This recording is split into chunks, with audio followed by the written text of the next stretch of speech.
Well, we have truly been blessed today, haven't we? To be able to worship our God together, to be able to sing such wonderful songs. I appreciate Michael being able to fill in as he has this afternoon and helping Paul out there. What wonderful songs he did lead us in.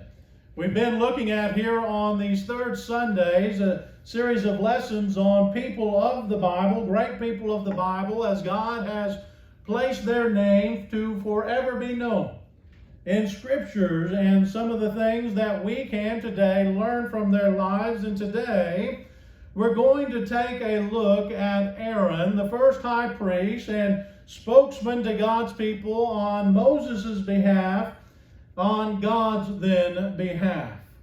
And when it comes to people in the Bible, when we talk about leaders of God's people and leaders for God, there are a lot of names that I would think of and most people would consider before they talk about Aaron, before they mention Aaron. But when we look at Aaron and his life, he certainly played a significant role in many people's lives and, of course, in Scripture.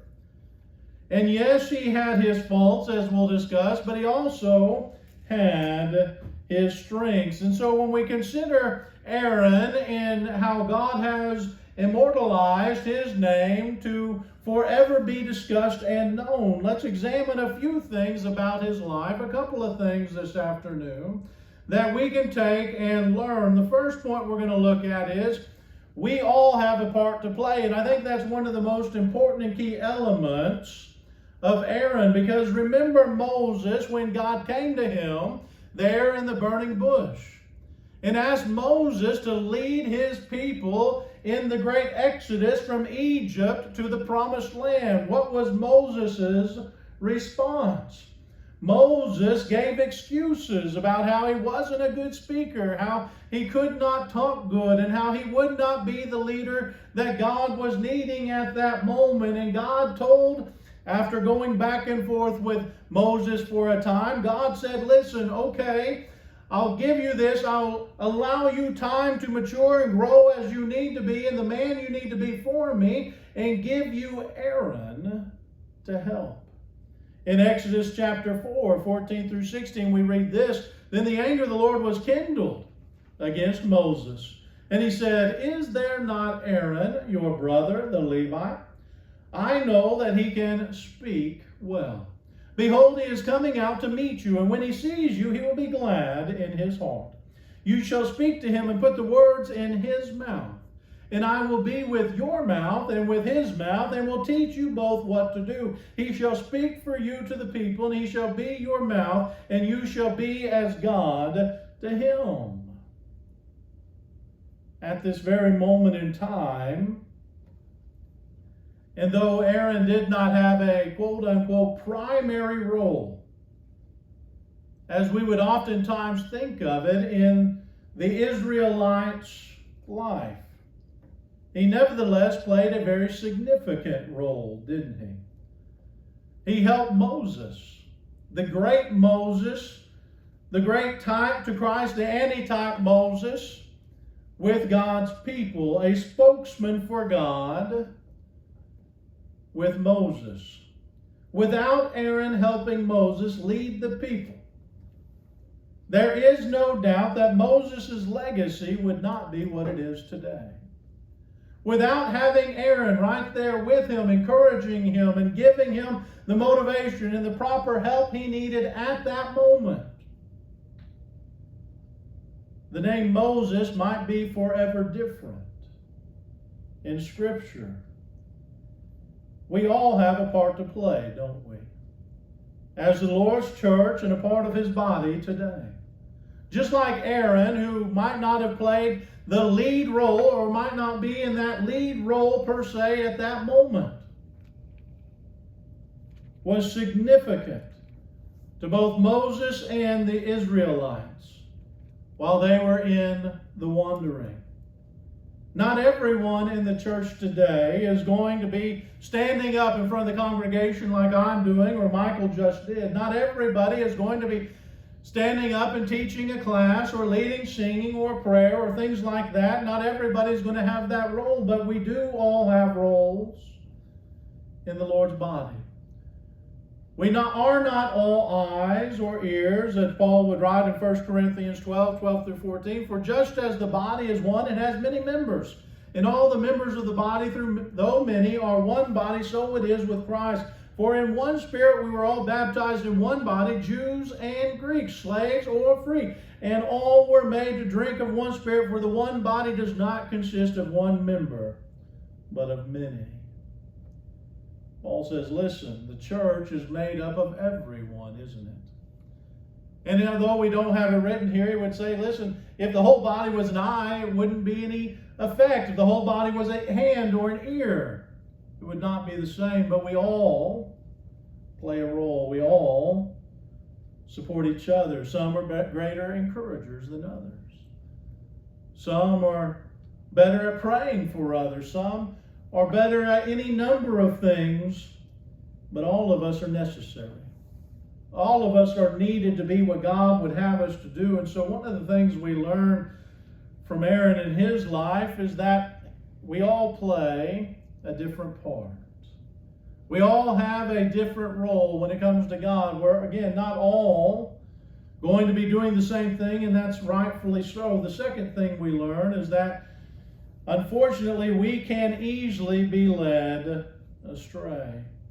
Think about Aaron, who had just helped the Israelites hear from God, who had seen the great, amazing miracles that had been done. We read this morning of Moses' song after they had crossed the Red Sea, and Aaron had seen all of that with the Israelites. He had been with Moses as him and Moses traveled to Egypt and saw all the Israelites, his family, as slaves, and had watched the Egyptian army be drowned. He had gone and saw and witnessed some of the amazing facts of God. And as they traveled, the Israelites down to Mount Sinai, and he had witnessed, like the rest of the Israelites, the great cloud come down on this mountain, and lightning and thunder, and the voice of God booming towards them and talking to them, to the point that the Israelites were so scared that they told Moses, don't let God talk to us anymore. You be the spokesman to us for God, because it scared them so much.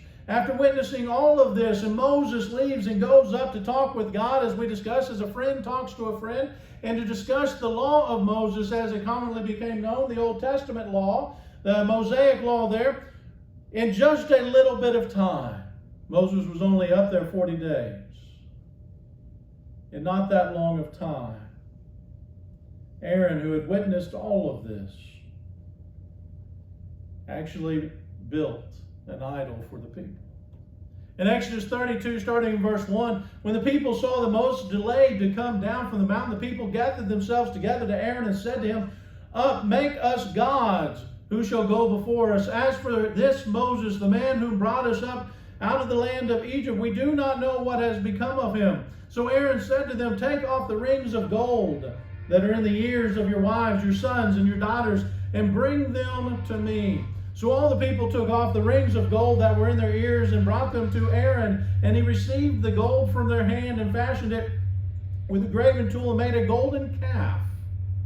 And they said, these are your gods, O Israel, who brought you up out of the land of Egypt. When Aaron saw this, he built an altar before it. And Aaron made a proclamation and said, tomorrow shall be a feast to the Lord, this golden calf. And they rose up early the next day and offered burnt offerings and brought peace offerings. And the people sat down to eat, drink, and rose up to play. Aaron, who had witnessed the Red Sea part and walked across dry land. Aaron, who had heard the literal voice of God, started worshiping an idol with the rest. Despite everything Aaron had been through, this great man led the people into sin. Remember what Moses said to him in Exodus 32:21? What did this people do to you that you have brought such a great sin upon them? Moses was confused. How can a man who's seen such great things, who's been and witnessed such wonderful acts of love and kindness and leadership from God, how can he so easily be led astray? But he had. It's not clear why Aaron so easily went astray. We're not told how or what the people might have done to cause this, but we do know that it happened, and it happened easily. And the Bible is replete with realities and scriptures telling us that it can happen to us if we're not careful, just like Aaron. Friends can lead us astray, 1 Corinthians 15:33. Ignoring discipline can lead us astray, Proverbs 19:27. An easy life, actually. A life not based in hardship can actually lead us astray, Psalm 119:67. The point is this: when we look at Aaron's life, it's like ours. It's full of ups and downs. It's full of times of righteousness, being a high priest, the very first high priest for God, actually, and a type to Christ. Is any type.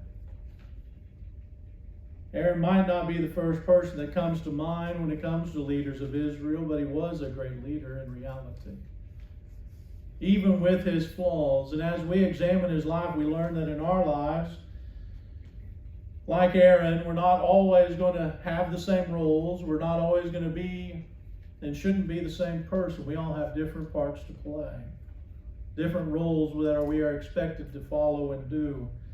But we also have to keep on guard, don't we? We have to always be vigilant, take heed, lest we fall.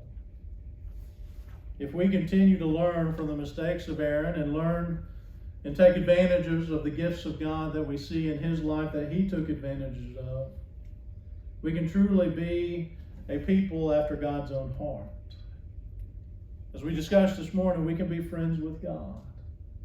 And so as you think about your walk with God and you think about your role for this congregation, always be mindful of it. And know that this congregation is blessed because of you. And because of what you bring to it. Each of us have those responsibilities.